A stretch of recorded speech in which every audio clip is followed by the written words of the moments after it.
Welcome to another episode of Systematic Geekology. This is a space where we seek to create and cultivate healthy conversations between those things we geek out on and the philosophical and theological questions that often arise out of our fandoms. Like, what does it mean to be human? What makes a hero? What makes a villain? How do the stories and narratives we geek out on shape how we live in the world? We are your priest to the geeks. We aren't all ordained, but we see ourselves as mediators at the intersection of geek culture and going deeper in our faith. We don't always have to agree, but we do respect each other, and we see everyone as a beloved child of God. Everyone geeks out on something, so come geek out with us and enjoy the show.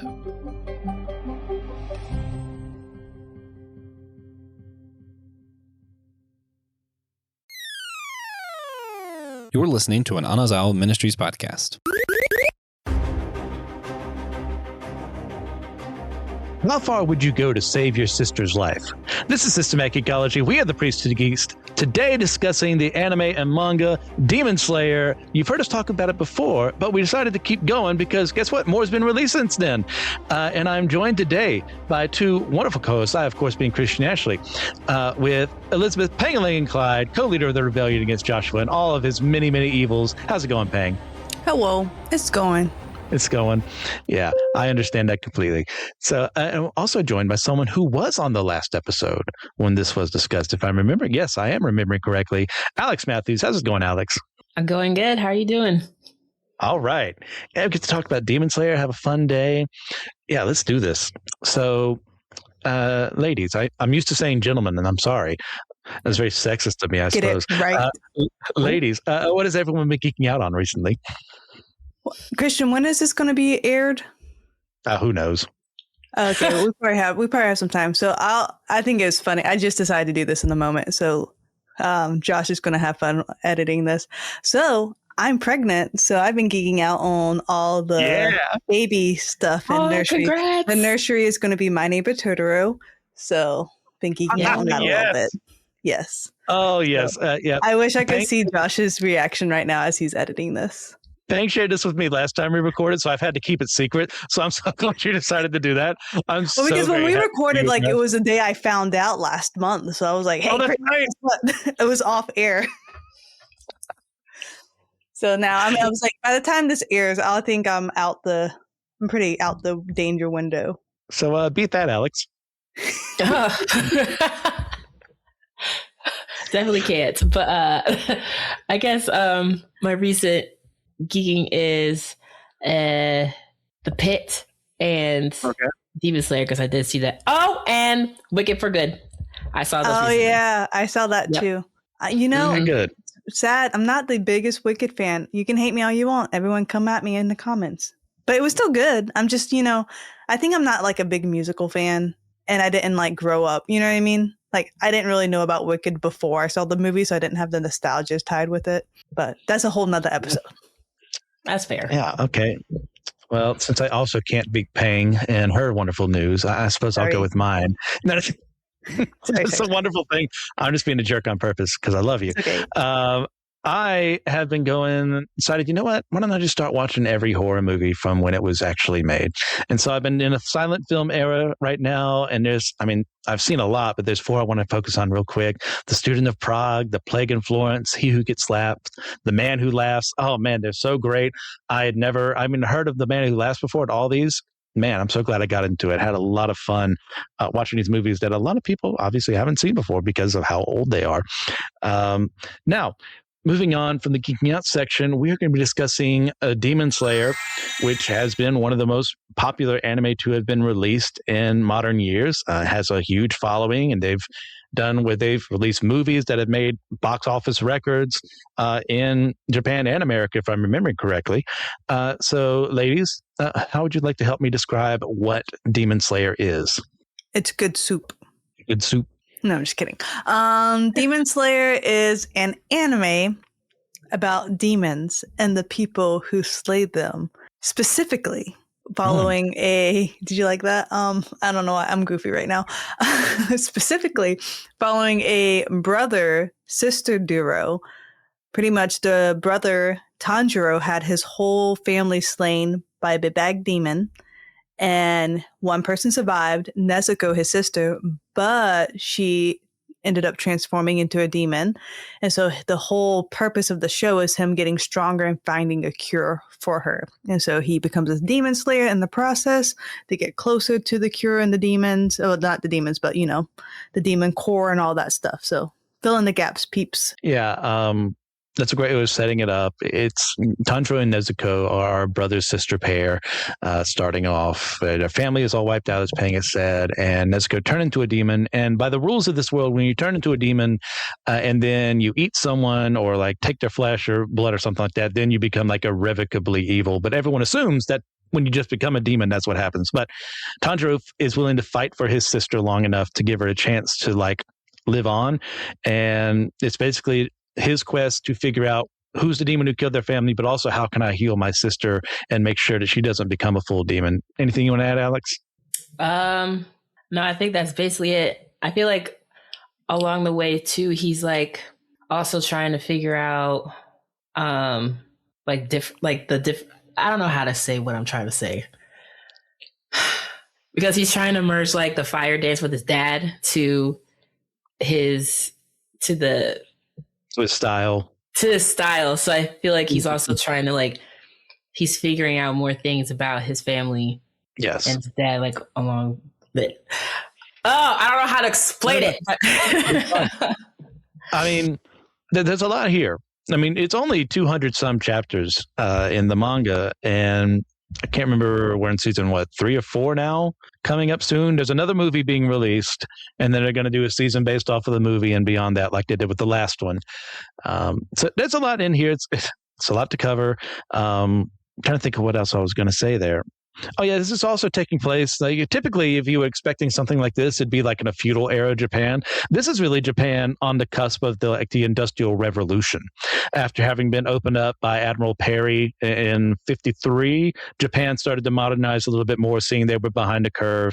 So like you start, it's like these almost feudal-looking villages, but actually like in Tokyo proper and other places, like they're getting beyond there. So there's this bit of not really technology versus magic in the series, but there's also kind of a contrast between the two there.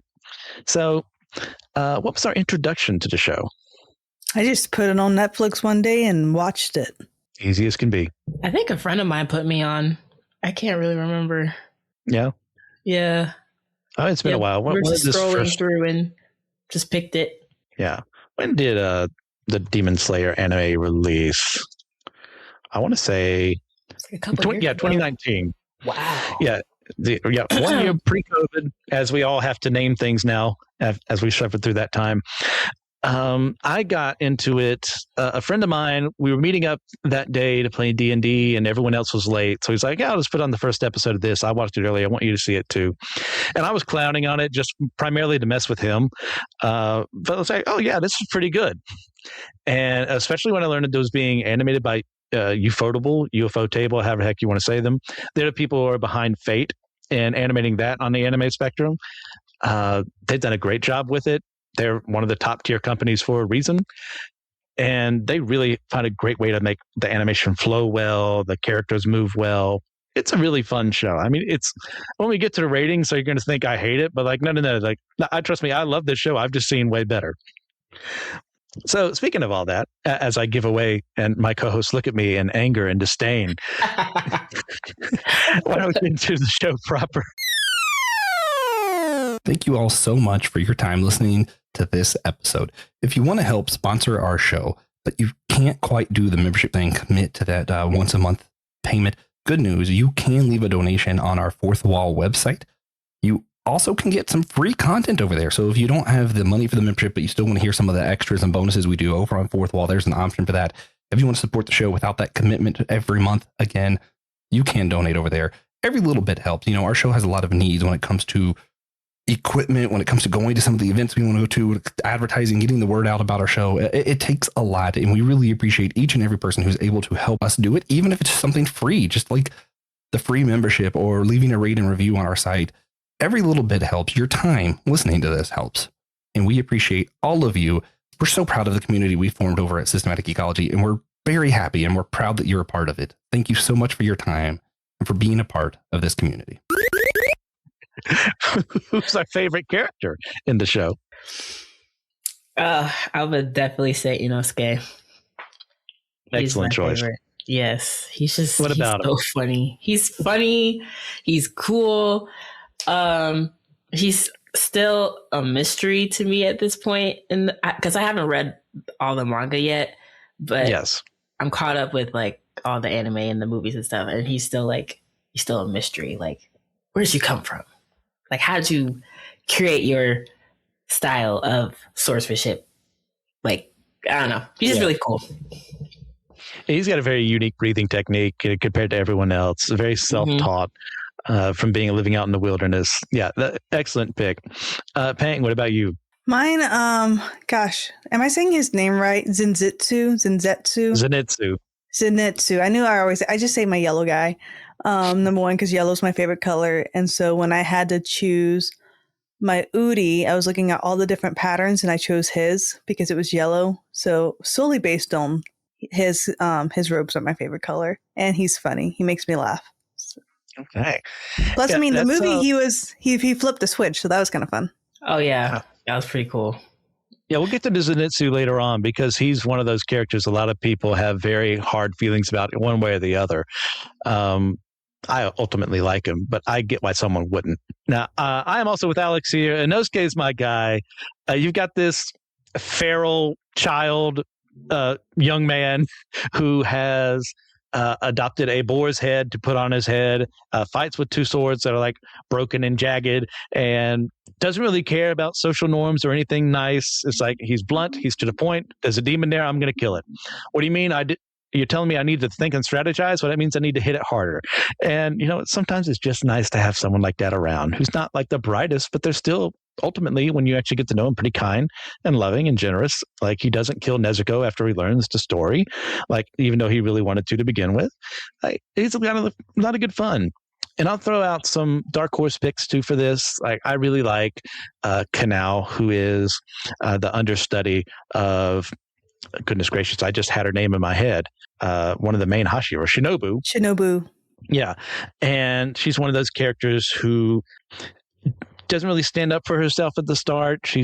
Has been used and abused over her life, trained by the Shinobu and her sister, and raised up to be a demon slayer. And yet she makes decisions by flipping a coin.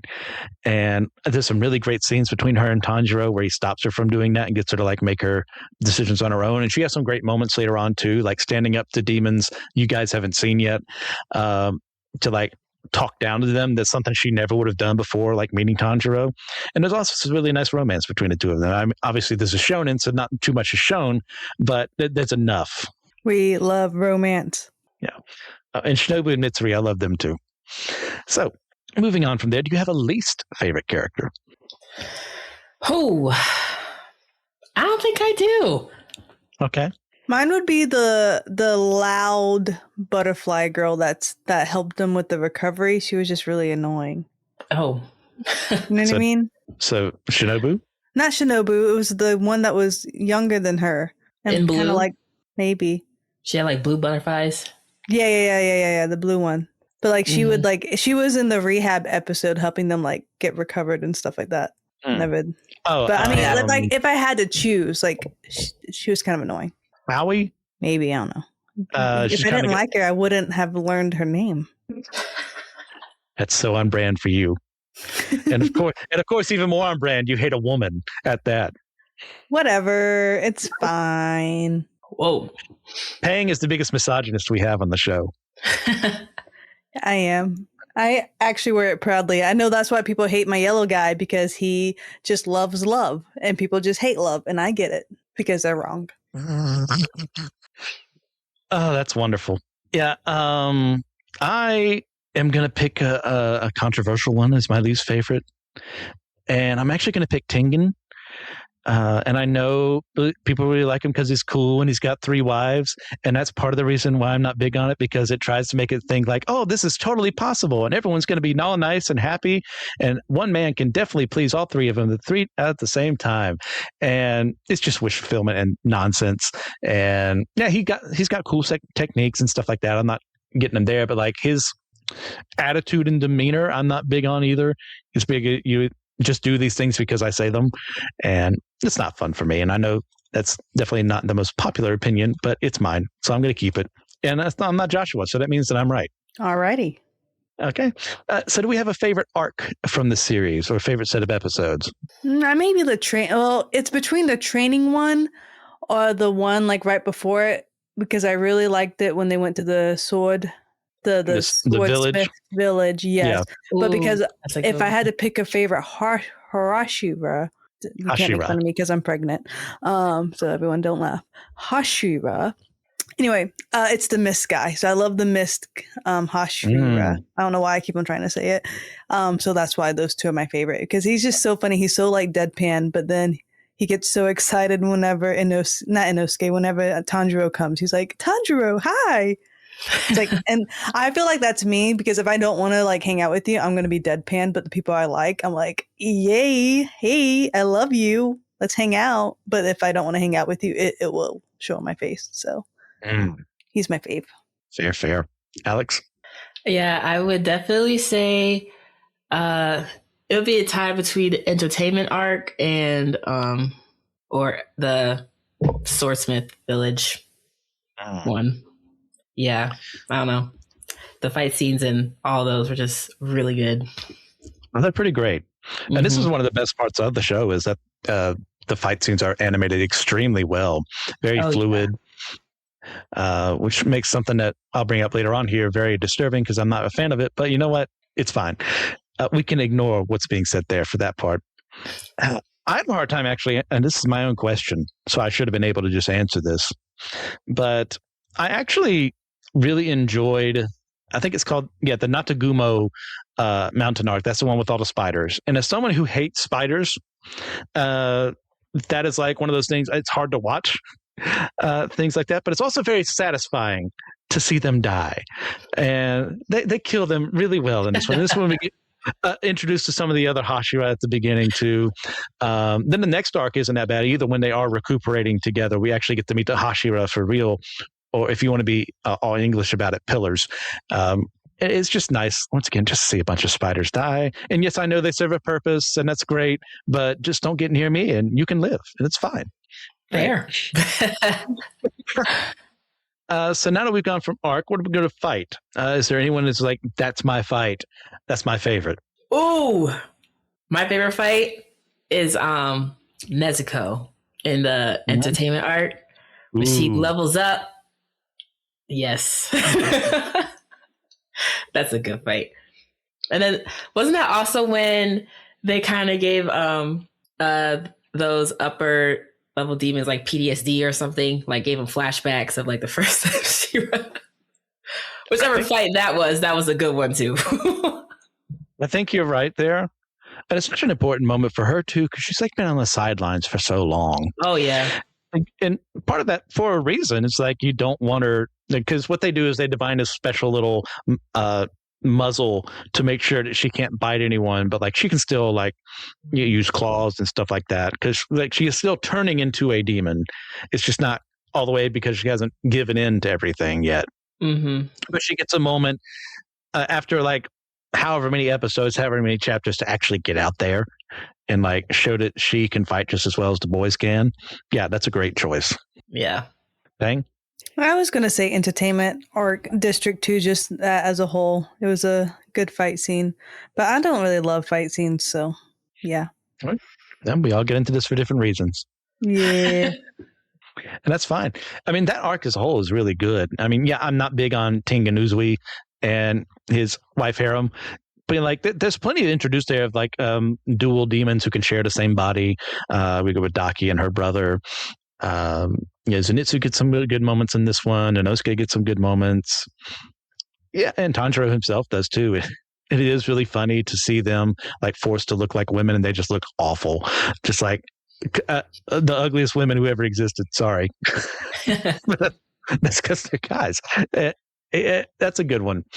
Me, I'm going to pick, this is probably an easy one to pick, but I'm going to do it anyways. Rengoku versus Akaza. I can't remember how you say his name.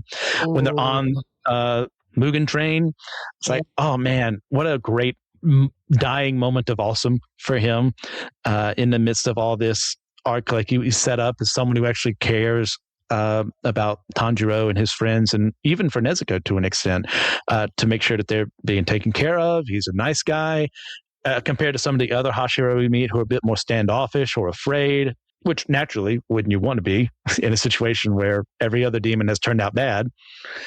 But he's a great mentor to Tanjiro, and this is like the ultimate showing of, yeah, I'm going to die, but I'm going to do it doing what I do best.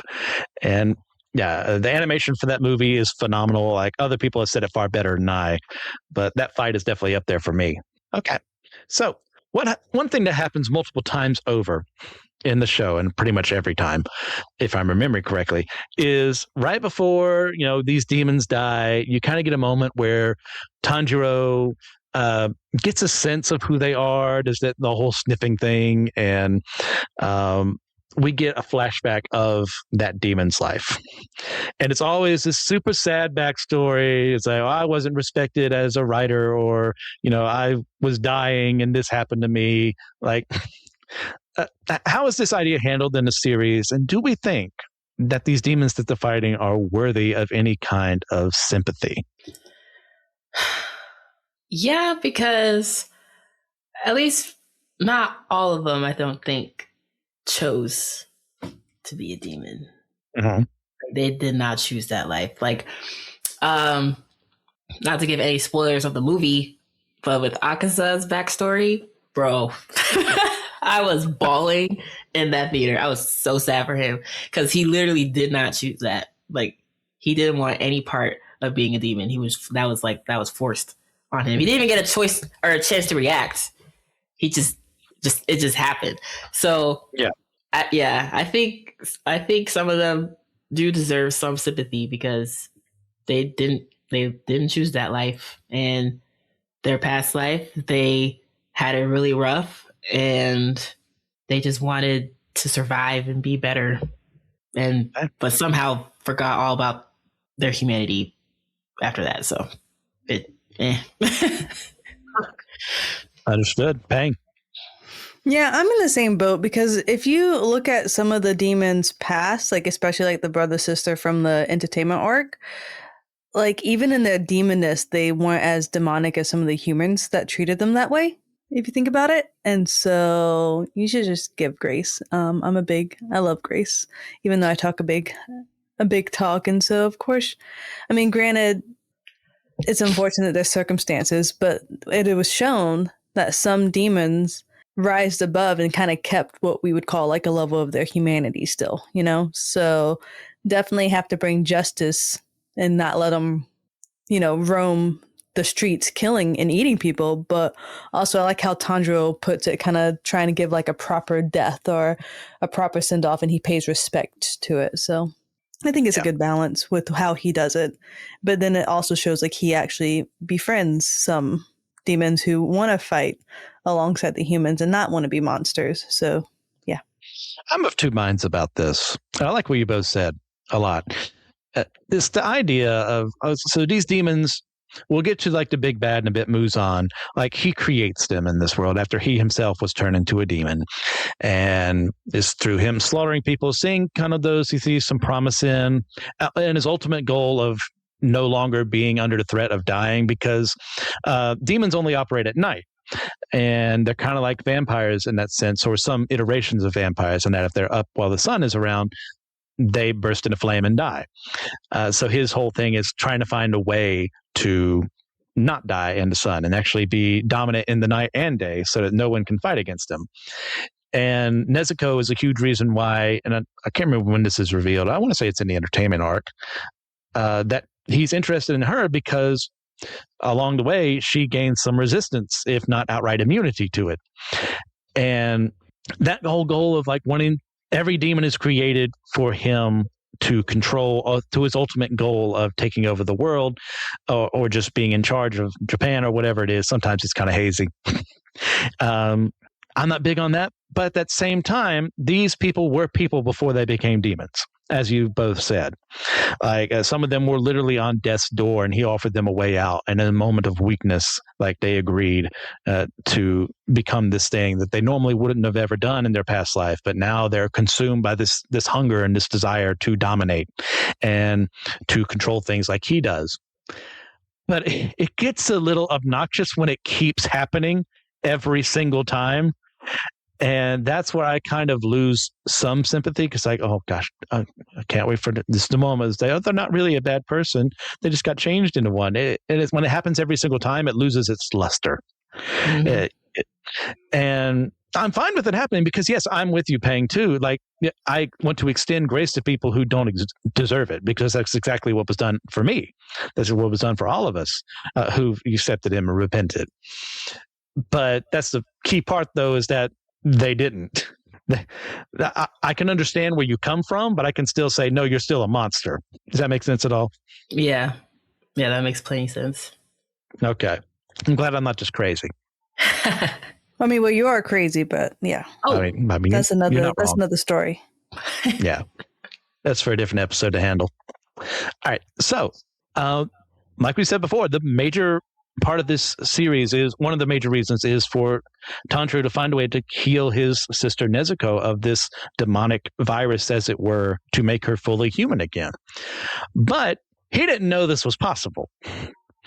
This is based on him being a little naive, him being wanting to be a loving older brother to the only sibling he has left.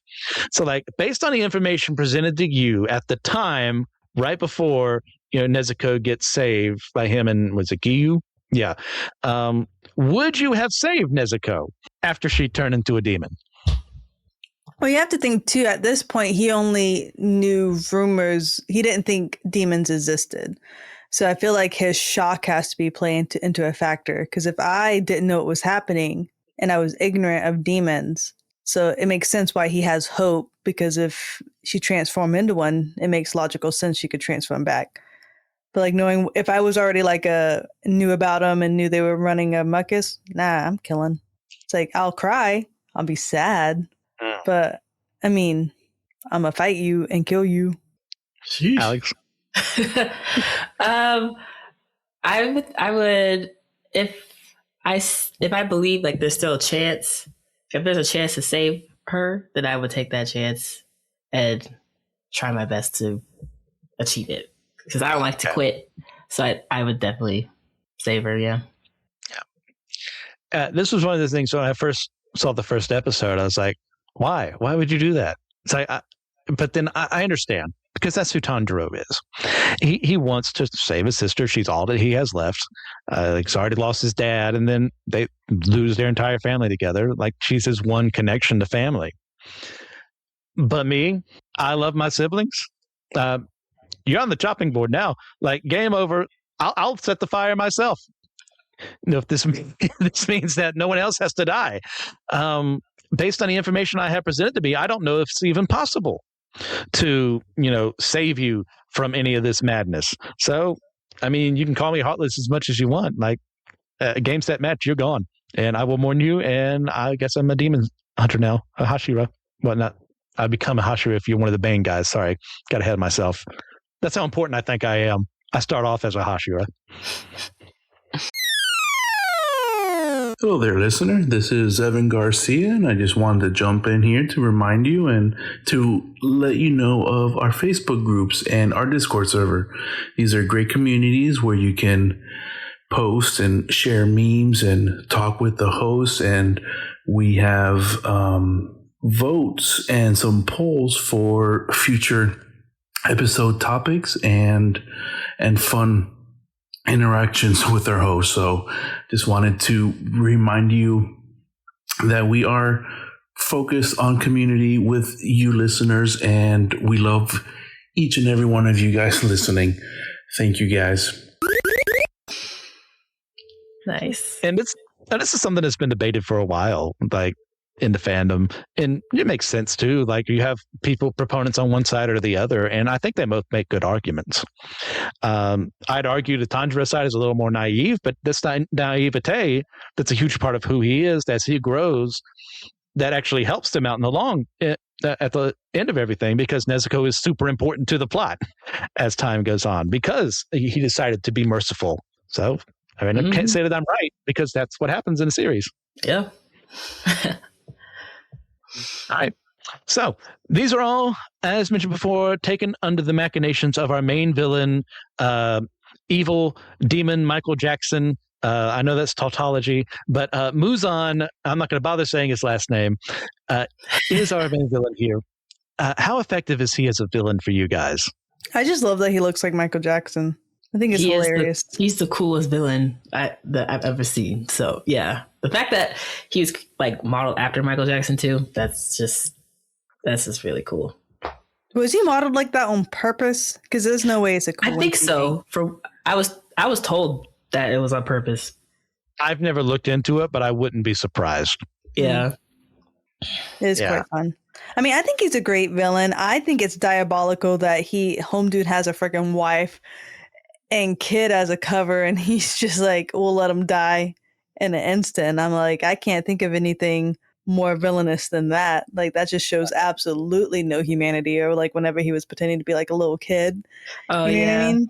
So like, he's creepy. Absolutely villain, top tier. Yeah. He's cool and he's really creepy. Like he's just evil. Just straight evil. Like he does not care, and he's willing to go to any length to achieve what he wants, and that's clearly what he's been doing. So yeah. I think what ultimately makes me like him is that he is an irredeemable villain by the end of the story. Yeah, there is a backstory and so on and so forth, but like the narrative doesn't treat it like this is something you should be, oh no, I'm sad for him. It's like, no, he turned out this way anyways, and he's done all these terrible things over however many years he's been a demon. Yeah, he's got to go. And he's not like a top tier villain in my eyes, but for what we have here in the show, he's perfectly fine.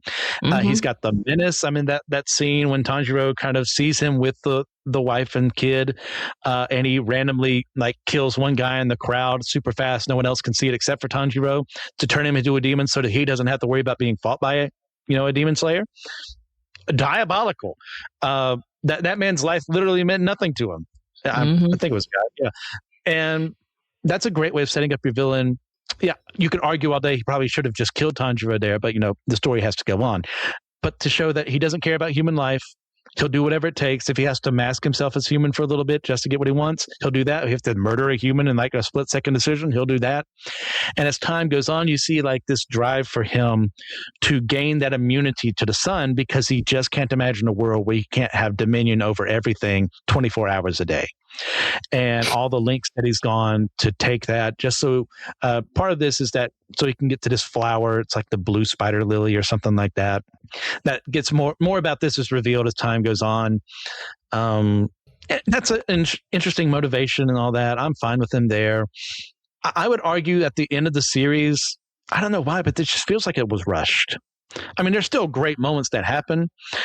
Some pretty great fight scenes there too. But it could have easily gone on for another 100 chapters, in my opinion. And I don't know if I think this was a writer's decision to do so. I think it's kind of annoying. I know I switched from Muzan to that, so sorry, I went ahead of myself. Anything else we'd add about him? No, I mean, Nope. I also felt like it was a little rushed, but I don't mind because love One Piece, but golly, can we find the One Piece? So I was like, rush it if we get an ending within my lifetime. Yeah, I don't see this particular series going on for as long as that.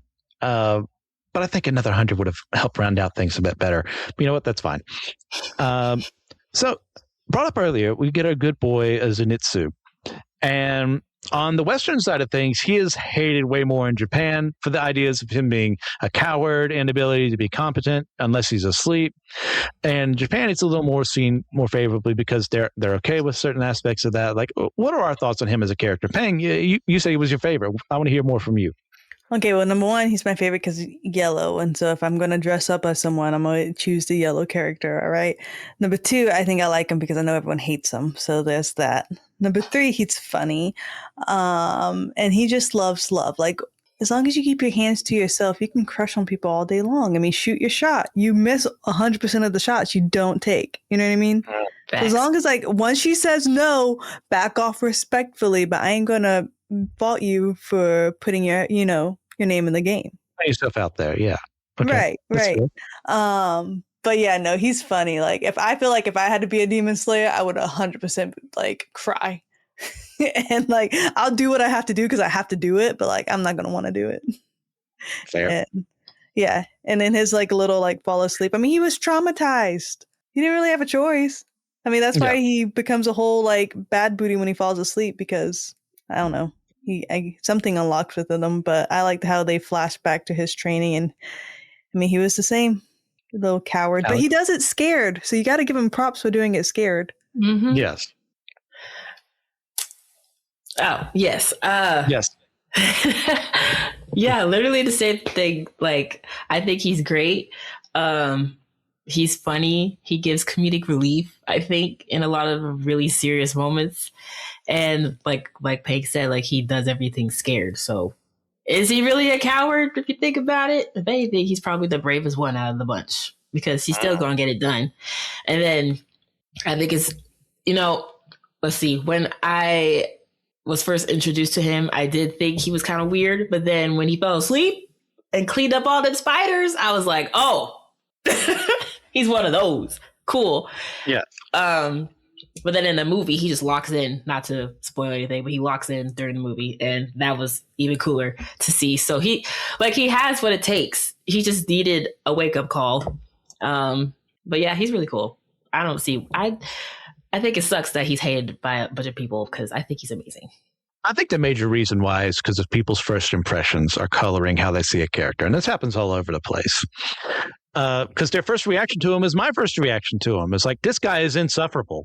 Oh my gosh, give up, shut up, quit crying, do your job.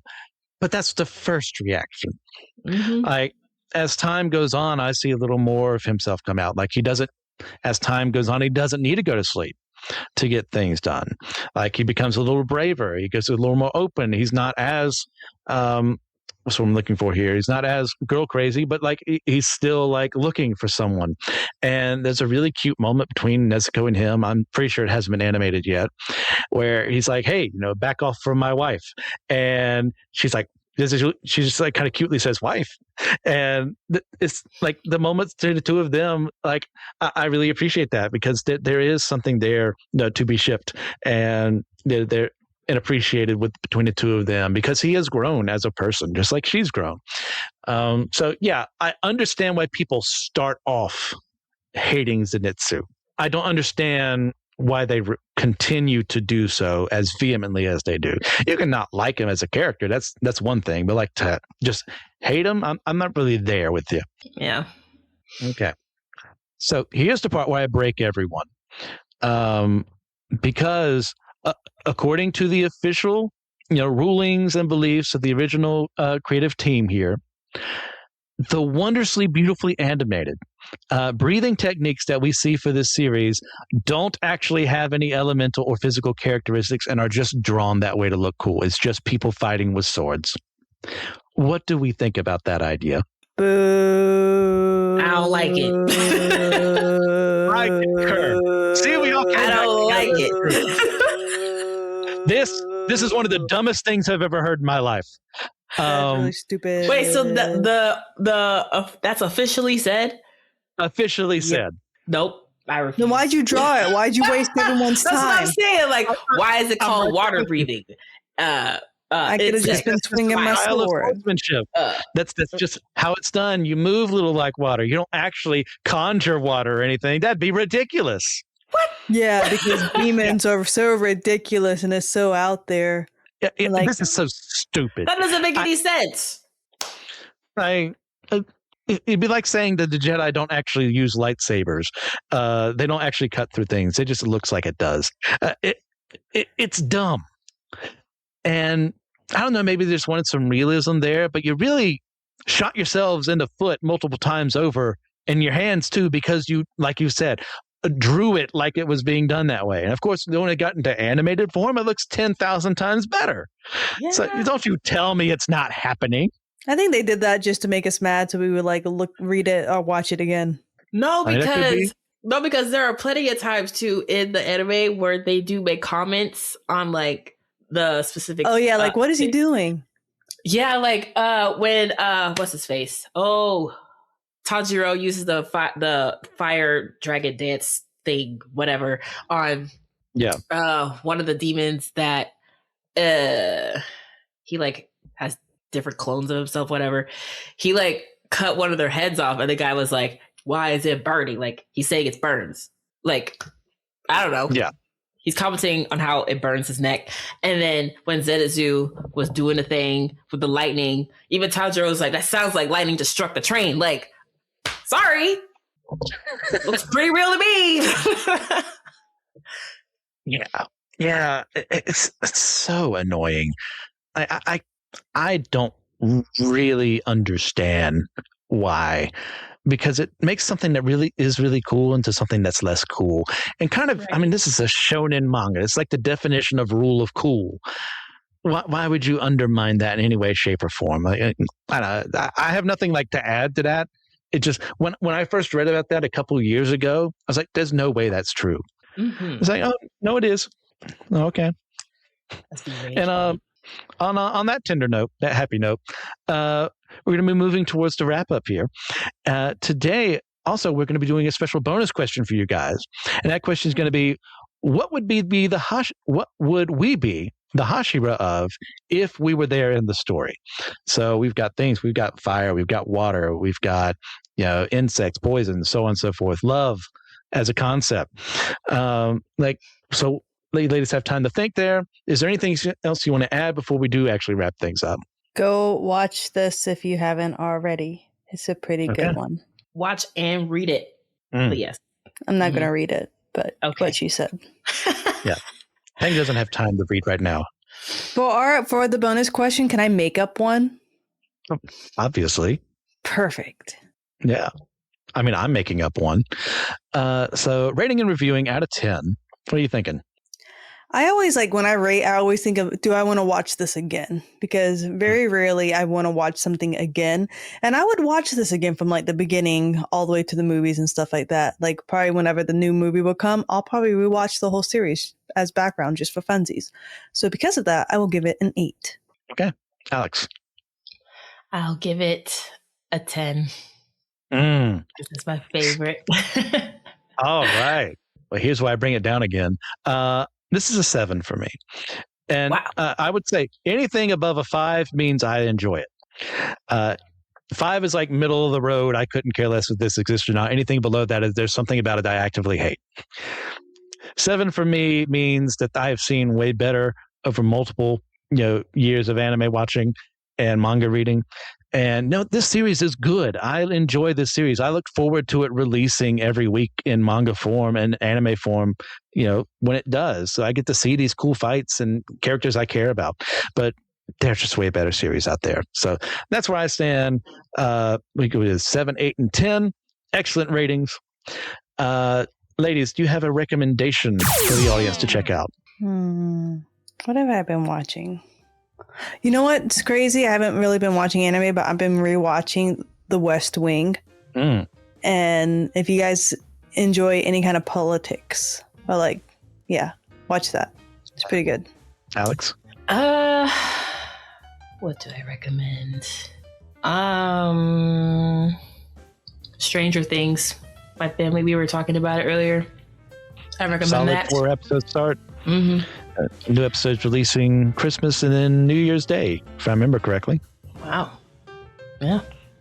Yeah, a good choice. Yeah, I'm going to recommend I was just flipping through it the other day because I had a question in my mind about one of the planets there. But the Star Wars, the Essential Atlas, as someone who loves visualizing things, and it's like, oh, I can place that planet there in the galaxy. It's perfect for me because you learn a lot about the lores of different planets, all the world building they do there. Yeah, it's not canon anymore because Disney, but you know what? I don't care. It's a wonderful thing. Star Wars, the Essential Atlas. Check that out. So, guys, thank you all for what you do. Please, if you get a chance, leave a 5-star review on your podcasting platform of choice. If you want to give us a little money our way, help us support us that way, you can go down to the link down below and you can join us there in Fourth Wall. If you have any questions to send to us about concerns or an episode topic idea you want us to do, go to systematicgeekology@gmail.com. That's to shout out some supporters. And if you want to hear your own name here, feel free to send $3 or more and we'll say your name, including these fine people: Ethan Overcash, Austin Nance, Amber Riley, and Jonathan Augustine. You guys are the best. But remember, we are the chosen people, a geekdom of priests.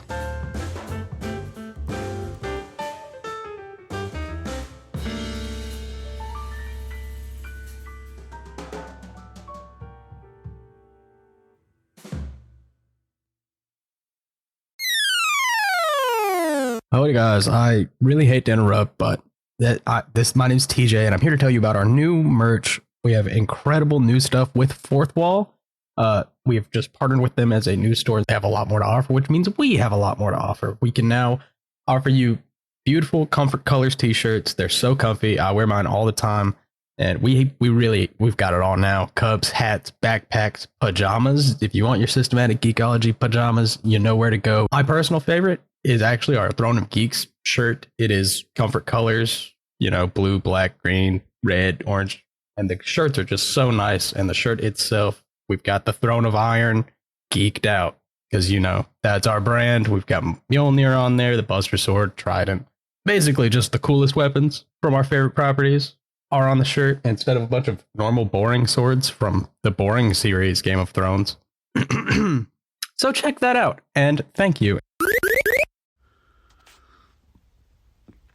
Hello there, listener. Thanks for listening. This is Evan Garcia. I hope you enjoyed this episode. We just wanted to come in and remind you that this episode is part of a bigger network of podcasts called the Anazal Podcast Network. We have great shows like the Whole Church Podcast, Kung Fu Pizza Party, and the Homily with Pastor Chill Will. Chill Will. The podcast has sermons from our host, Pastor Will. Great sermons every time. The Kung Fu Pizza Party is Brandon Knight showing his expertise and his passion for everything Kung Fu films. And he dispenses a bunch of wisdom. Great show. And the Whole Church Podcast, where Josh and TJ interview people from different denominations and church traditions to pursue greater church unity. It's a great podcast to see what other denominations are included. And we just want to say thank you so much for listening. See you next time.